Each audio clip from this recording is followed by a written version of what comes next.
আপনারা যে কেন আইছেন, আপনার কোনো পারমিশন আছে? পারমিশন আছে নি আপনার?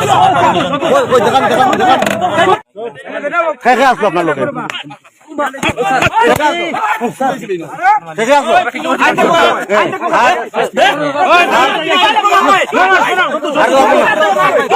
আপনারা যে কেন আইছেন, আপনার কোনো পারমিশন আছে?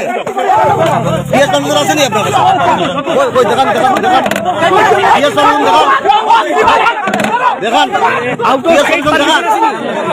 আপনারা যে কোনো অনুষ্ঠান করবেন কিনা পিএস পারমিশন আছে? অ্যানাউন্সমেন্টের আউট অফ স্টেট পারমিশন আছে নি? আরো কে আছে? এদিকে তো হিন্দু মেজরিটি, হিন্দু বস্তির দিকে ঢুকিয়ে একটা গাড়িয়ে মুসলমানের ওয়াজ করে মাইকিং করে, শুনতে বিশ্রী লাগছে। তখন ওই আইতে সময় খারে বা হইতে পারতো না, বাল্লা দিছে গাড়িটা, এইখানে গাড়িটা আটকা দিয়েছে। এই হাল্লা চিৎকারের বিনিময়ে এই গাড়িটা গিয়া 20-25 জন মানুষ আইছে লাঠি উঠি লইয়া আইয়া এই গাড়িটা এখানে রাখিয়া ইয়া বাঁচছে। কোন গ্রাম?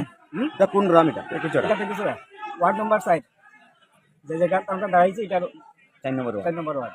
তারপরে আর কোনো ঘটনা আপনি জানেন নাকি? তা হইছে অন্য গাড়িতে? এখন তো আপনাদের কাছে রিকোয়েস্ট, ওই গাড়িটার নিরাপত্তা লাগে আমি একটু গাড়ি যার দুষ করলে পাবলিকা করছে, গাড়িটা তো দুষ করছে না, গাড়িটা যে ভাঙচুর হইব ওটার বিনিময়ে আপনারা বলছে।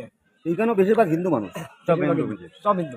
এটা মাইক লাগাই যে গাড়িটা, এটা কিটা অ্যানাউন্সমেন্ট করছে? এটা তো বাংলাদেশ থেকে মুসলমান গাড়িতে পাওয়া গেছে, প্রশাসনের গাড়ি উঠিয়ে গেছে, এরা বাংলাদেশি নামে পরিচিত। সাংবাদিক যারা আছিল এরাও কইছে এরা বাংলাদেশি, এরা কোনো ডকুমেন্ট পাইছে না। এরা পুলিশের গাড়ির মধ্যে উঠাইয়া এরা লইয়া গেছে, পুলিশে বাগাইছে, প্রশাসনে। আমরা চোখের সামনে যেটা দেখছে প্রশাসনে বাগাইছে, বাগিও গেছেন। হ্যাঁ।